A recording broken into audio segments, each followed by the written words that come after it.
The first line over Gondwa burns hot and unforgiving. Yet for the creatures that call this land home, it marks the beginning of another season of survival.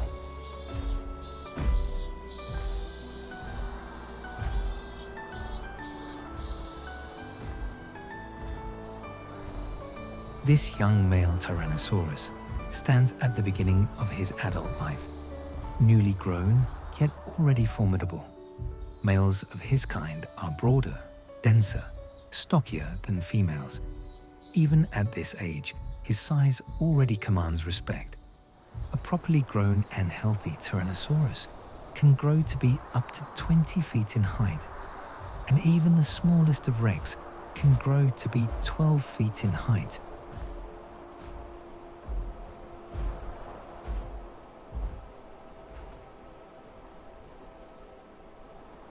But I suppose even the largest of predators fear the life beneath the shallows, if even just a little, as this male displays hesitation before even daring cross the river.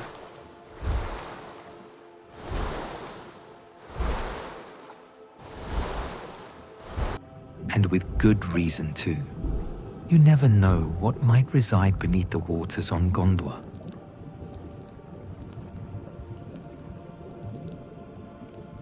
For every hunter that roams the land, there are others who rule the waterways.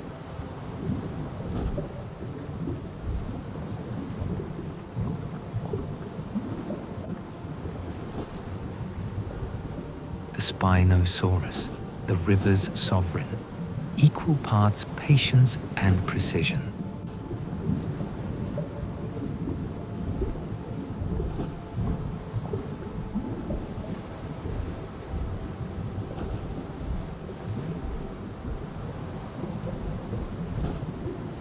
These two have been traveling together for weeks, their bond unspoken, their movements mirrored. In a world where even the mightiest hesitate at the river's edge, these are the few who call it home. A few hours pass. Believe it or not, these Spinosaurus aren't even fully grown. Not quite, but close. These two are adolescents, nearly stepping into sub-adulthood. And though they're already impressive in size, they still have some growing to do before reaching their full potential as predators. Diurnal creatures by nature, it seems it's time to rest.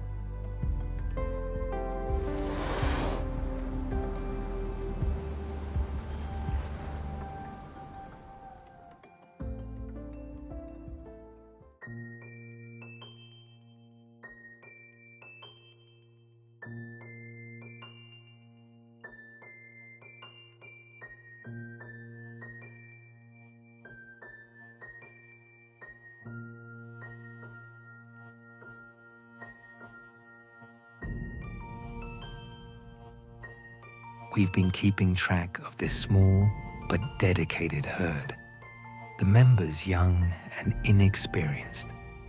This is the Apatosaurus.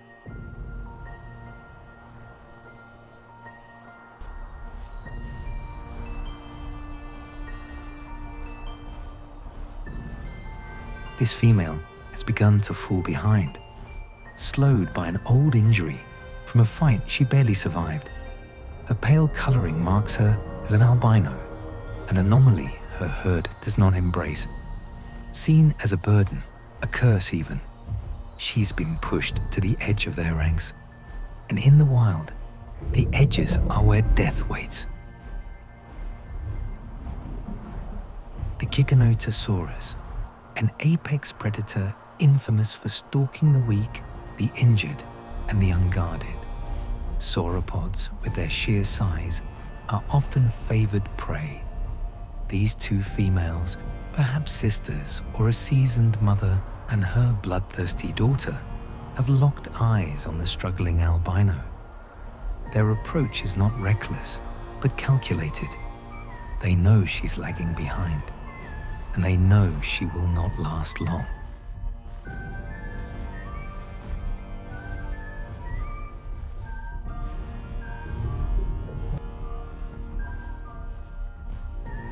More excited and concerned to see a delicious berry bush, rather than notice the two predators stalking her from around the bend, she happily bounds to the bush rather than the two males of her herd, putting considerable distance between her and the rest of her herd mates.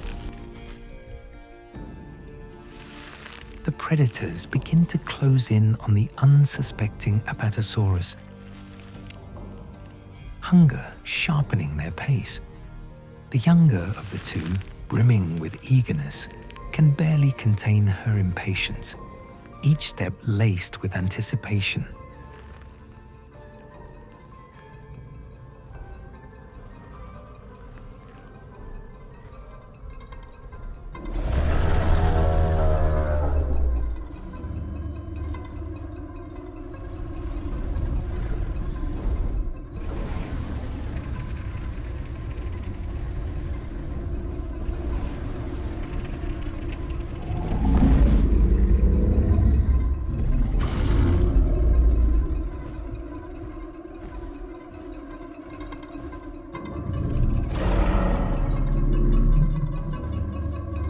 Growing impatience, the younger predator circles around, seeking to strike where it matters most, at the sauropod's vulnerable sides. The predators don't rush. They know better. The injured sauropod has led them into a narrow gorge, tight, uneven, and dangerously enclosed. She's slow, but not stupid. The wall's pressing close, and with each step she takes backward, her massive tail sways, ready to strike. The Giganotosaurus pair hesitate. They've seen what happens when prey this size panics. One wrong lunge, and she could slam them into stone before they even get a taste.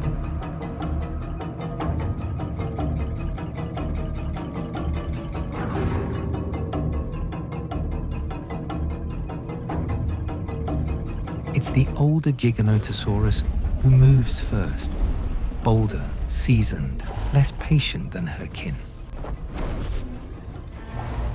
The sauropod rushes in the direction she last saw her herd, seeking the safety found in numbers.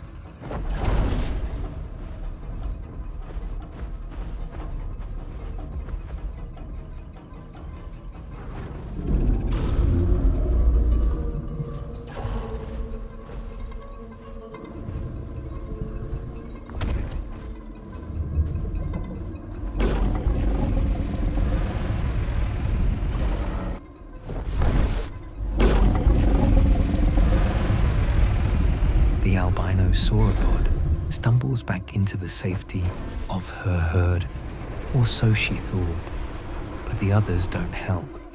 They cry out, thrashing in place, unsure whether to fight or flee, confused, young, unwilling to risk their own lives, and in their hesitation, the predators press in.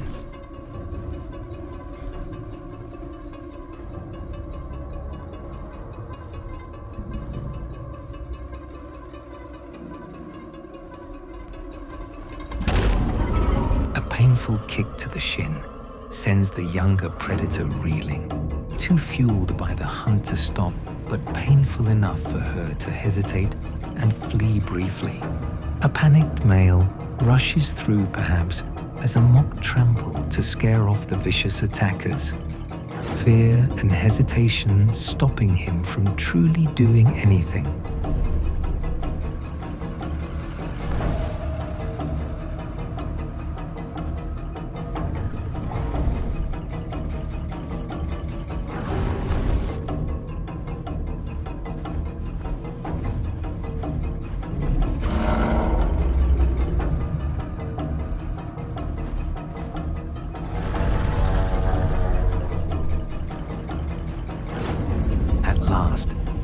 One of the young males surges forward.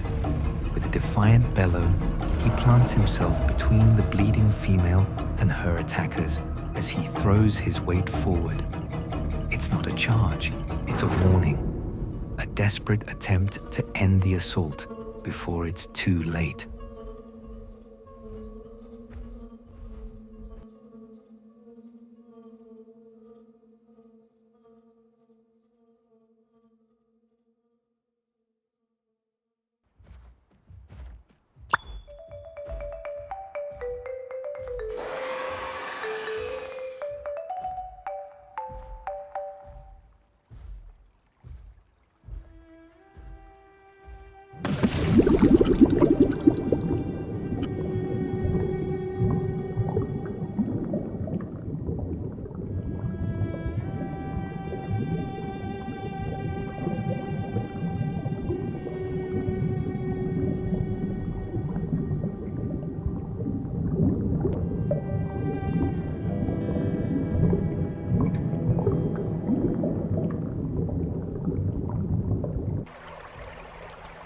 A lone dinosaur approaches the edge to drink. All is peaceful. Below the surface, it shifts.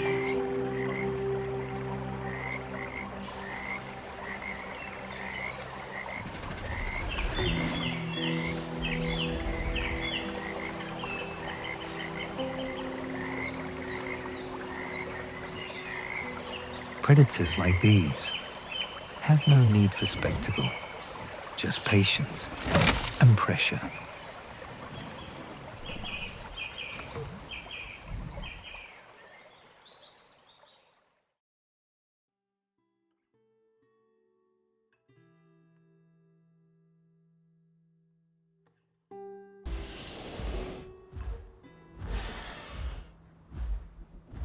At first, the air is tense.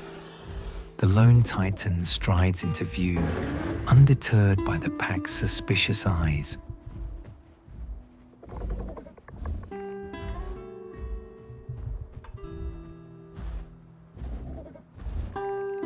One bounces forward, a flash of movement that shatters the tension. The titan follows, not with aggression, but with a curious tilt of the head and a lumbering jog.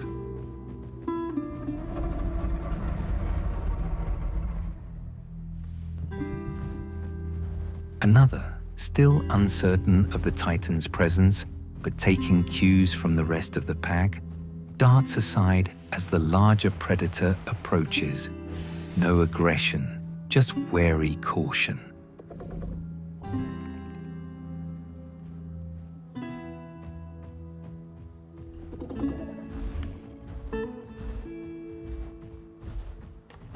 If you're confused, you're not alone. These would-be predators, usually rivals in a harsher world, are just playmates at play. Perhaps they've done this before.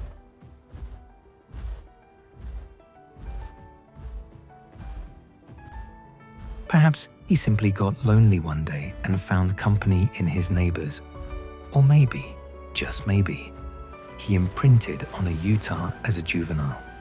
Or one of them imprinted on him. Either way, what should be a deadly encounter becomes something far more rare. Connection was possible, even when giants walked